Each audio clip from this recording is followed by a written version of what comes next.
All right, y'all already going off. We're recording. We already got started. So this episode is the Jouganist versus Anti-Jouganist. Everyone's welcome to step up, put their opinion. This is a big controversy, and I can see the points from both sides, but I am on one of the sides for sure. So you guys already got it started. What's up, Spina? Welcome. So what's your guys' pitch? I want to hear. Well, who wants to go first? Bonky, want to go first? Okay, I'll go first. All right, so my viewpoint is that it's gonna be anime exclusive, and I believe this because it has not been introduced in the manga explicitly yet. So we can go off the points when everyone just says their position. Yeah. So, from my understanding, Chapter 1 of Boruto, they have an eye for Boruto, but it looks like Byakugan.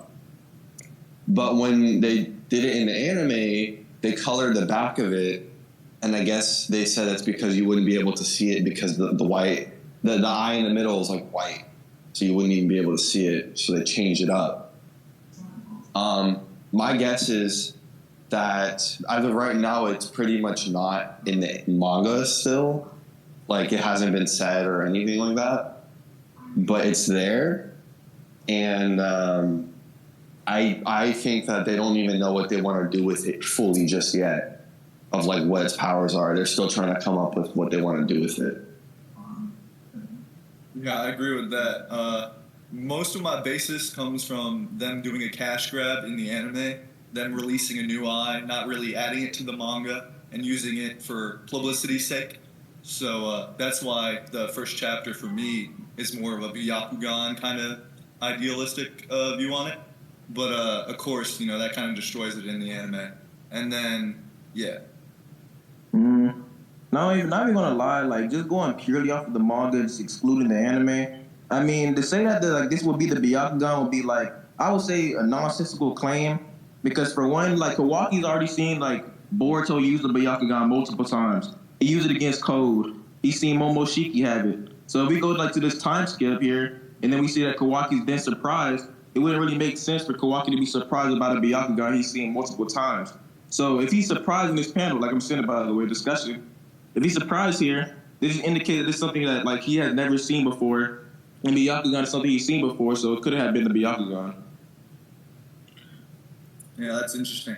The way I view it is more like this is the first time he's seen Boruto use something like that. Because we do know that Himawari has that ability. We know it's been passed down. So this is the first time for Boruto's awakening of it. And then, of course, in combat, we've seen that the Byakugan pretty much reigns supreme when it comes to hand-to-hand, if you're not referring to the Sharingan. But close-range combat, we've seen Neji use it.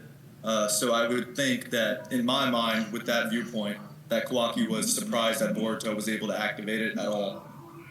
Well, to be fair, whenever Kawaki's seen Boruto with a Byakugan is because Momoshiki is taking control over him.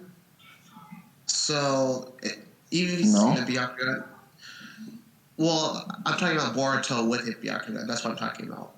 I mean, I get what you're saying, but like the thing I brought up earlier is that when he fought Code, he did have the Byakugan activated on his own. Oh, well, yeah, you're right.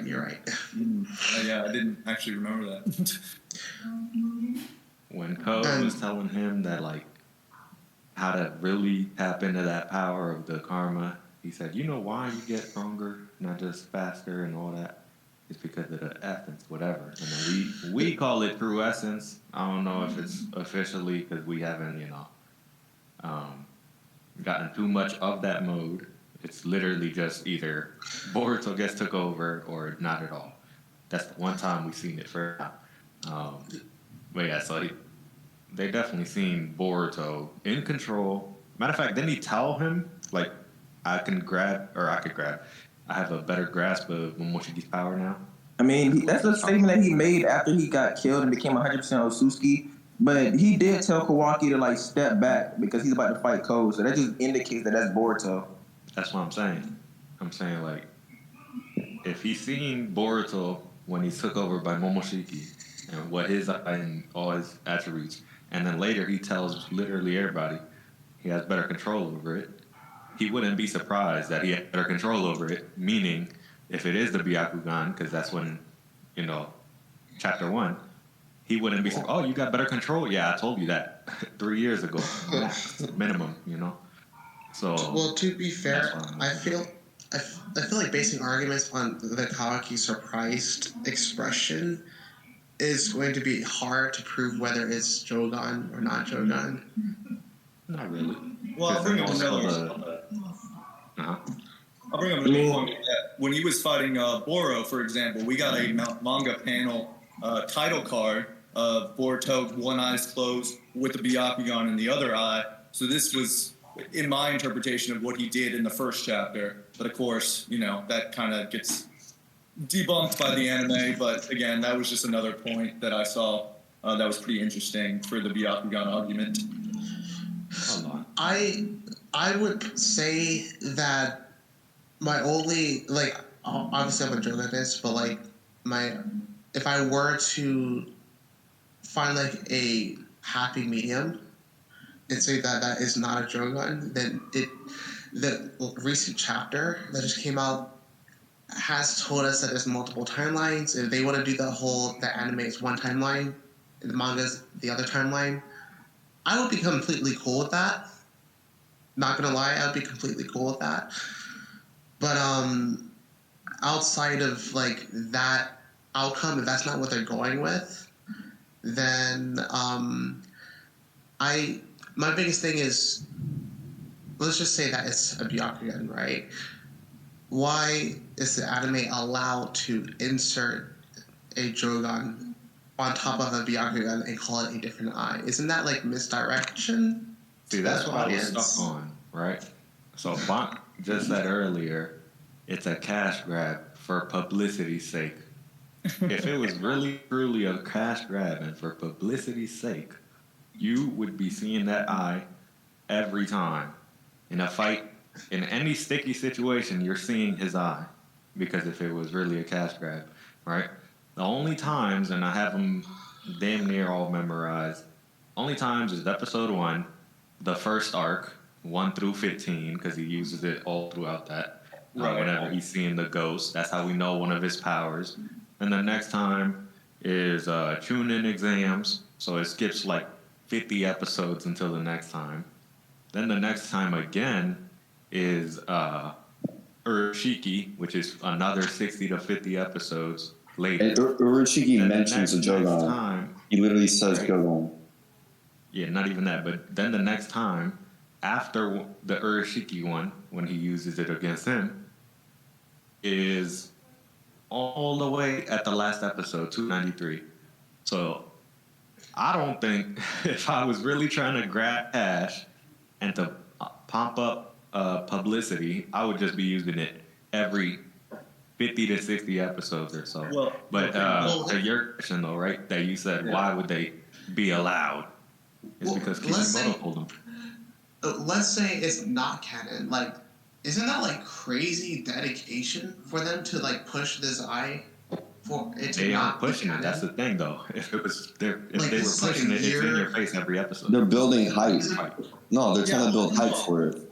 I don't know. In my head, them doing it for the first 16 episodes, almost every episode, giving it a whole arc, and then dropping it off the face of the earth, it seems like a publicity stunt. It seems, hey, look at this new eye we got. But yet, there's not a manga arc for it. It hasn't been really talked about in the manga, except for the Chunin exams and chapter 1.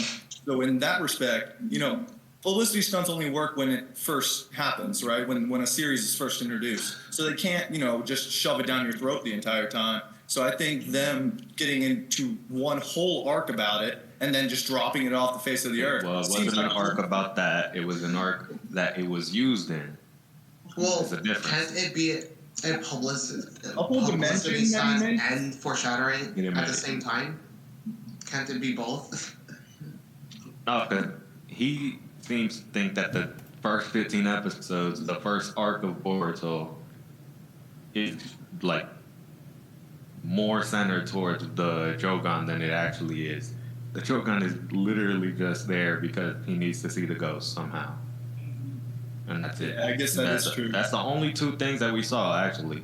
Him ever seeing a ghost or chakra, whatever, because he calls it ghost, we know it's chakra. And then the second thing he ever did with it in those 15 episodes is look at a portal and punch through it and then go hop dimensions. That's it. So again, and then also whenever he fought Nue, but that's just Byakugan type shit. Oh, I can see the center point. Know what I mean? But that's about it. It wasn't an arc about that, nor it was centered to be like, oh, we got to. Literally, the only thing you could say is maybe episodes 8 and 9. Because episodes 8 and 9 were literally Boruto and the reader all trying to figure out what this thing is. And then if they. Of course, it would have to be a knowledge claim, right, for anybody to explain it to us. You'd have to figure out why did they know that? And is it even sensible to them like that they should know that? So that's why we don't learn about it. But that would be the only part. It's the whole. What do you think the Jogan's power would be? Like, I think it's Boruto being able to see chakra more than just with people and objects, but with energy, like in another like dimension. Maybe like how Shibai ascended to another dimension. There's like chakra energy there that he can tap into or something. Oh, so that reminds me of the whole reason we know about it. When we knew about it, right? The Jogan. This is why I also don't think it was a... No, I'm talking about in real life. This is why I also don't think it's a cash grab or it's... What'd you say? To hype everybody up or something? I don't remember. But like that, right? Because when those first came out, and this is something that you probably... If you weren't there, you didn't know about it. But if you didn't ask... Get invited. Don't ask to go. So back then in the first 15 episodes, that entire arc, we kept seeing it. The first time was episode 1, and then episode 1 again later when he was younger. We know, so he's had this, not just something in the future, because that's really the hook, right? You were talking about a thing to reel us in or a thing to catch our eye, the attention. That's the hook. The first flash forward scene, or the only flash forward scene, is the hook. So they don't need to do another thing on top of that. But even if they did, I don't think the Jogan is, because when those episodes were coming out, it was so much like discourse of, oh, is this some new eye, right? So it worked. What you were saying, oh, let me talk about it, getting more attention around it, more traffic. But then the only way we knew about it being the Jogan, or the first time we knew about it being the Jogan, wasn't even from the anime. An animator that worked on one of those scenes of the episodes that the Jogan was in, the first 15, of course, literally told us in a blog post that I think since has been deleted. Maybe we could find archives of it because it's on the internet. But he said it's the Jogan. I've read a little bit of the script, but not everything has been told to me yet. So for now, it's called the Jogan, meaning pure eye, translated, and then also that it can sense negative energy or negative emotions. I mean, just like how Naruto can whenever he uses regular Toad Sage Mode. And then he says that that's all he knows for now. So, and that makes sense because it's the first 15 episodes, you know? That's the only cool things that he did with it. Right. Let me get your opinion on this then.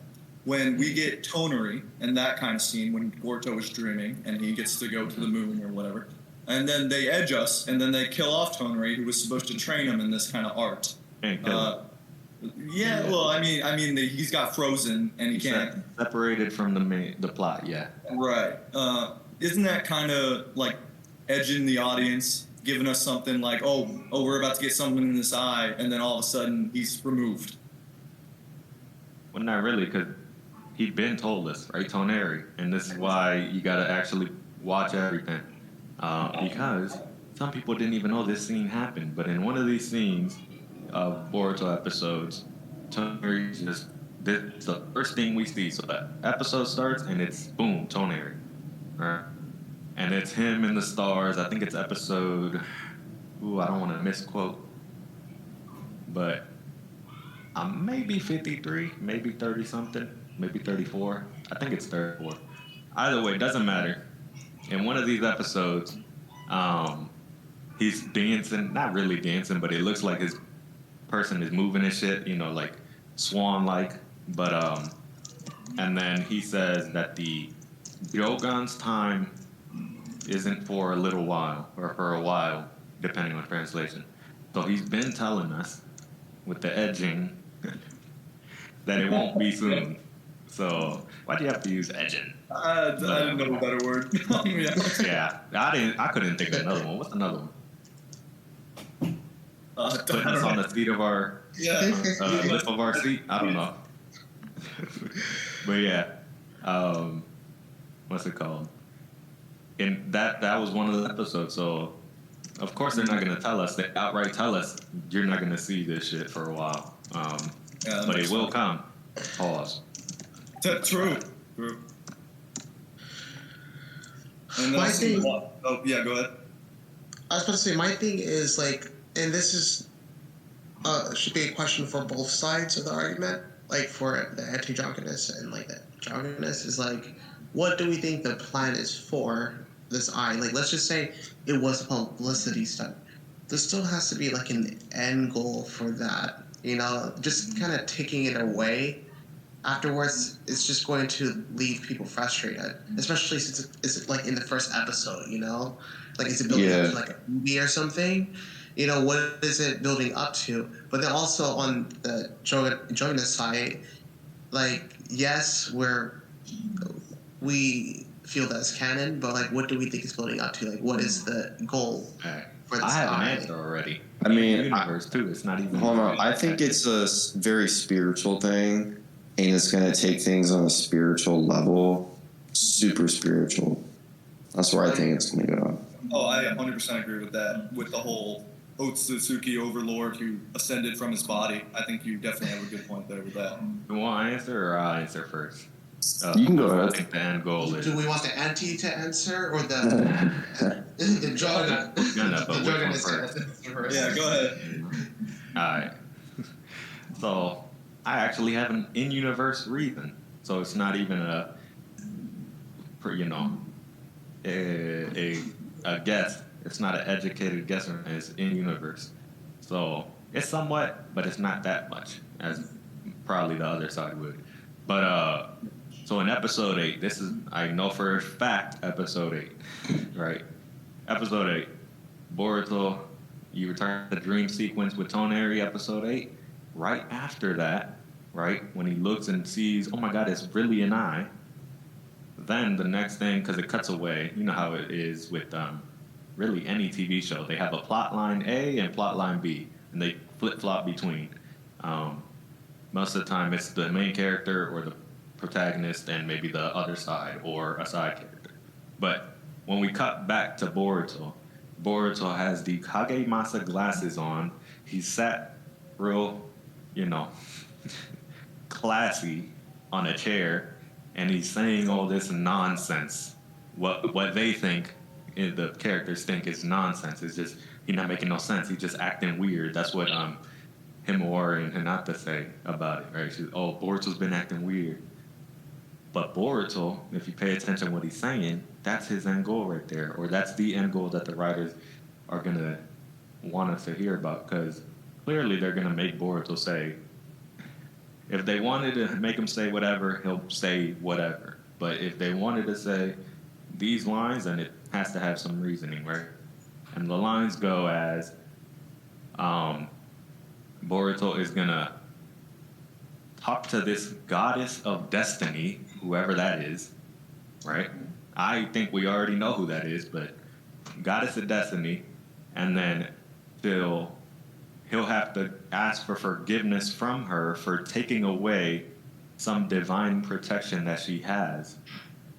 And then he also says that he's going to do it in a flash or whatever, right? So why do I think that right there is the end goal? Well, because if we go and try to figure out who that is in each of these quotes, the goddess of destiny is clearly Ada. Literally rewriting reality, rewriting history with omnipotence. She can control, anybody destiny, really, if she wanted to, if she was real Osuski. But for now, it's just subconscious desire. So if she's the goddess of destiny, and then he has to ask for forgiveness from her, why would he do that? Right? Because if anything, she should be apologizing to him for what she did to him, which she already has, and he's accepted it. He's like, oh, you good, I know you ain't mean to do it. He didn't say that exactly, but I know you ain't mean to do it, I'll deal with Kawaki later. Right? And then, not just that, but remember what Damon was saying around that chapter 80? The last chapter of Boruto Naruto Next Generation? He was saying, train real hard for you to come back and fight me at full strength for the first time in my life, which is crazy. But what that I'm alluding to is that he is the divine protection that Boruto quoted himself saying that he'll have to take away that from whoever the goddess of destiny is. So if they're really setting up this fight, and then he said previously in episode 8, all the way back there, we ain't even at chapter 80 yet, right? That he's gonna have to ask for forgiveness for something that he did, and that something that he did is take away whatever divine protection the goddess of destiny has. And then we look at what Damon does. He doesn't care about nothing but protecting his sister. He always be, around her. The only way to get to her is through him. Know what I mean? So then, right, that would make sense why Boruto would have to say, forgive me. Because whatever he does to whoever the divine or whatever the divine protection is. Because it could also be Kawaki, but I don't think so, because Kawaki doesn't care too much for what happens to Ada. If it ain't Naruto, he don't care. But, yeah, so then True. the next thing is that he'll do it in a flash, right? So the method of him taking away the divine protection from the goddess of destiny, I was about to say Ada, is in a flash. What could that mean? Well, who else has ever said in a flash? Minato, right? Minato, the yellow flash, teleporting, all that, right? And then I'm thinking, okay, well, now that we know Boruto actually knows a variation, because it's not the same one that Minato has, but a variation of Flying Thunder God, and that he also has the Jogan means of teleportation, or even the Karma means of teleportation. Right? So there's 3 different ways of him doing the in a flash move. But I'm thinking it's the Jogan because in that same arc, right, episode 8 is part of the first 15 episodes, but in that same arc, episode, 13 or 14? Pretty sure it was 13. I don't know. But, or maybe 14 because it was, no, it was 13. At the end of 13, because that was the cliffhanger. So at the end of 13, he just tries to stop Sumire and Mitsuki from fighting because Mitsuki has newfound orders from Orochimaru that he has to go unalive Sumire for whatever purpose. Right? And then, of course, Boruto being Naruto's son and also being his own person, he says, nah, I'm about to save both sons, right? And then he gets held back by Mitsuki's snake clone, finally gets out, and he has to go meet, right, where the 2 people are, and they're about to stand off. And he does the same thing that Sakura was trying to do whenever Naruto and Sasuke were gonna fight at the top of the rooftop at the hospital with the water tower. And then, in this case, for Boruto, he actually stops them. Nobody comes in between like Kakashi did. But he stops them. Boom. Jogan is activated. Right? And then literally out of the eye, lightning starts to pour out, and then a flash over the screen comes out. And then what happens? New Wave teleports away. Whether that being Boruto doing that or no, whatever, doesn't matter because it's still a flash sequence. And then it just so happens that Nue is separated from where Sumire is, and Nue literally has to come back, eat her, or we thought eat her whenever the episode came out. Like, oh my God, she died already? But no, clearly, next episode she was safe. So, I'm saying all that to say that is what's going to happen most likely. And I will just say that because, that's what is said in the anime. Because, if y'all didn't know, which I think everybody knows already, but the episodes 8 and 9, which are the episodes that were the part where Boruto was saying that he'll take away divine protection from this goddess of destiny in a flash, right? Those 2 episodes, it was in episode 8, but those 2 episodes were directly influenced by Kishimoto.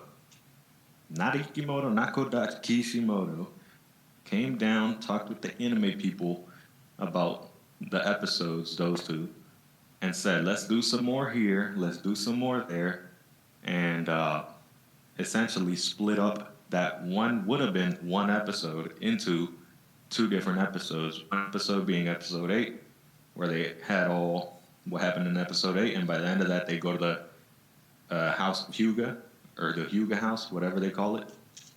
And then episode 9 being him testing it out, and he couldn't do it, right? He couldn't activate it out. You think at will? You think Boruto getting rid of Damon will let him get a wish, a divine wish, with Ada's omnipotence, and reverse things back with between Boruto and Kawaki, and then maybe that's when Kawaki goes crazy. Maybe, you never know. But I definitely think that that's what he'll try to do. Because as we know, he keeps trying to do something and it ain't working. That's probably what that flash forward sequence is alluding to, that he tried everything and now this is the only way. Whatever the outcome is, that's the only way. But episodes 8 and 9 were directly, and this is backed up by the people that worked on that episode, Kishimoto, that Kishimoto was literally working with them. Matter of fact, the guy who did the novelization of that, because if y'all didn't know, those first around 50 episodes, they were novels. They were novels that were released not even at the same time, because if you release the novel on the first episode of one arc, then you know the entire arc. So they had to wait a little bit. But those episodes were released. Those books and novels were released with the episodes around the same time as the episodes of them. So we have the guy who was writing the novelization of it literally getting excited, as he said, about Kishimoto telling him to write some more shit about it. So even without the recent interview, Kishimoto has always been involved with the story, and it just so happens that if of all the episodes that we know he was involved in, it's 8 and 9, the episode with Toneri talking to Boruto about the Jogan, and then 9, him trying to test the Jogan. Come on now. It's just a foregone conclusion. Kishimoto clearly has a plan for it. And not just that, but the recent interview in France, they literally were asked about it, and he said there was a special eye, but he didn't spoil it. Yeah, but even without that, this is before that.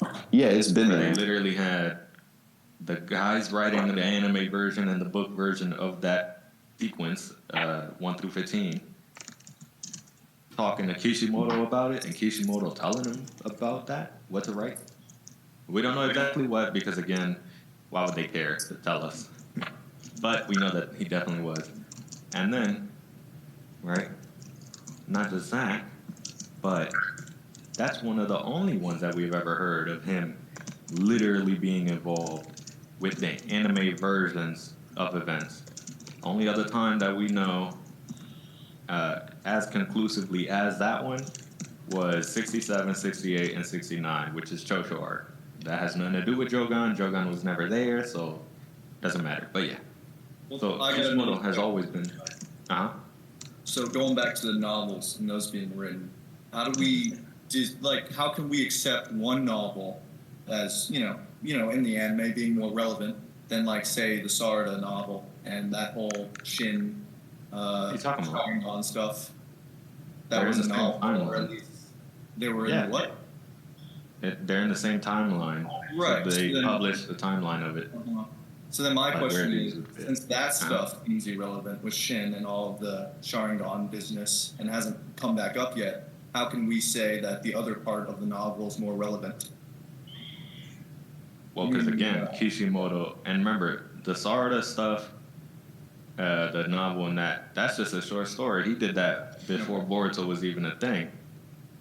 Well, Like, Boruto was involved, but that's why Boruto wasn't as involved. Because it was really just a Sarada character thing. Yeah, that makes sense. And then, but after that, because that was probably what, before 2017? when yeah, the it was anime like a year started? or two before. Yeah. So after that, Kishimoto then again wants to reapply himself into the anime process. So that's why. But even without that, then that book version of the Shin Uchiha arc or the Sarada, Scarlet Spring, and the Seventh Hokage novel gets put in the anime. So it doesn't matter. They still publish that part. Okay. You know? well, I feel like we're straying a bit from the point, from the question. I want to hear the anti-Jouganist Oh, yeah. perspective. I got you. So my half of it is, I do believe that it will be integrated eventually, but the argument that I'm trying to follow is more of it just being remaining anime only, which of course doesn't really make sense, but at least in this kind of timeline that we have right now. So to answer your question, it would be I do believe it's going to be in the manga eventually. So that's going to be the end goal there. I don't think it will forever remain anime only, although that's the argument I am trying to make. So your argument is, as of right now, It's it's anime only, and it's not canon until it's like official. In the manga. Until we get some sort of I would say that. See, now that only works if it's the more probable option, right? Your line of reasoning is probabilistic, right? So Yes. if we're going off probability, our line of reasoning is just far better. Yes. It's like a higher percentage, you know? Yes. I understand, like literally, I understand from both sides, because okay, if I were to make an argument as far as like if it being canon is like there are some shows where they foreshadow powers, abilities, or the end in the very first episode, like Attack on Titan, for example, foreshadow the very end in the very first episode, and I understand that fans, they want to see what's going on with the eye right now, but like this is like a situation where I personally believe it's foreshadowing, and fans, they just want that instant. What's the word I'm looking for? Gratification? Yeah. Or satisfaction? Yeah, they want it now. And Yeah. I feel like there's nothing wrong with that eye being hidden all the way up until like even the final arc, because that's what foreshadowing is. It's just it's okay to be frustrated, you know? It's okay to be frustrated that we're not seeing it yet. On the But I flip feel like side as of a that, writer, right?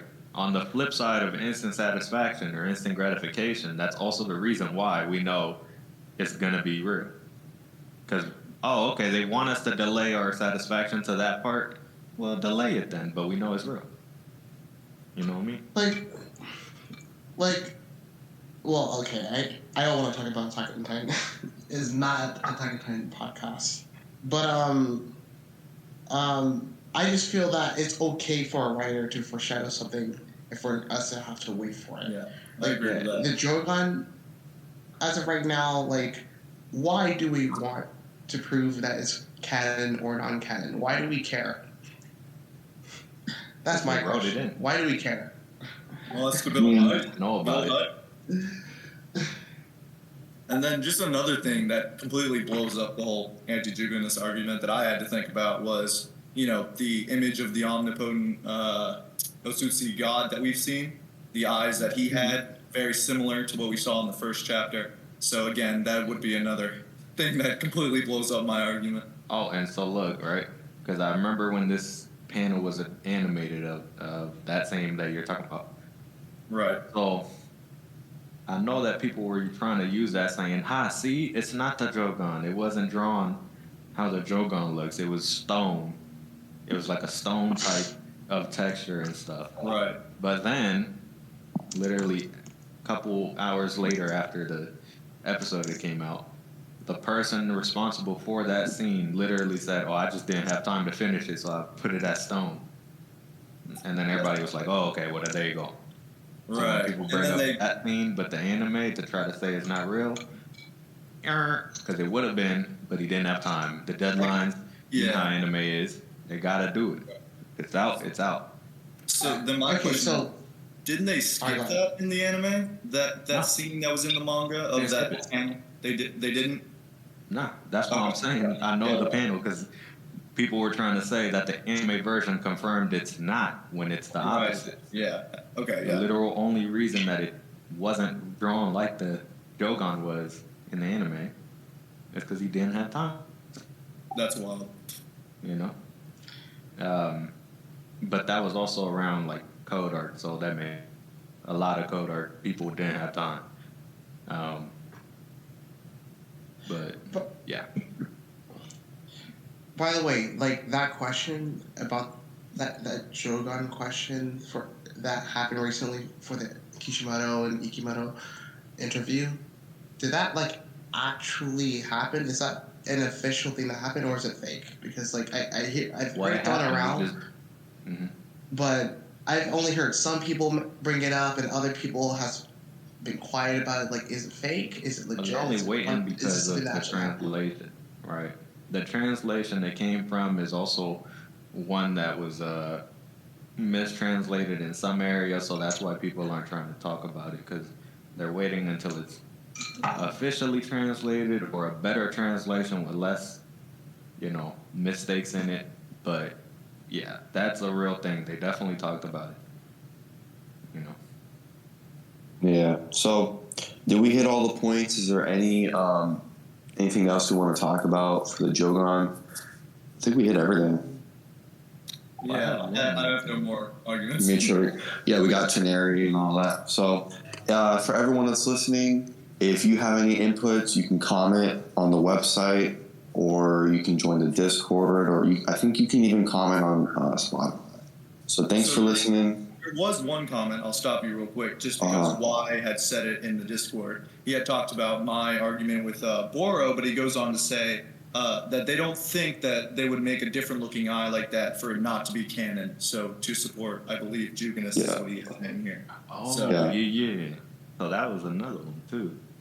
Yeah, there's a lot of... I didn't even think about that one. A lot of hints in the anime. I knew about it. So episode 65, when Boruto beats Momoshiki, it happens two different ways in the anime and in the manga. So in the manga, and I already know why the differences are there, but in the manga it was Momoshiki telling him, you have the eye, or you have the blood of the Byakugan in you. Talking about, Hinata's genetic correlation to Boruto. But then in the anime, he said, you have the power of Otsutsuki in you, right? It was because Boruto's eye had awakened, his Jogan. And it looked like how we know the Jogan, black sclera with the white pupil, or bluish blue pupil, right? Bluish white.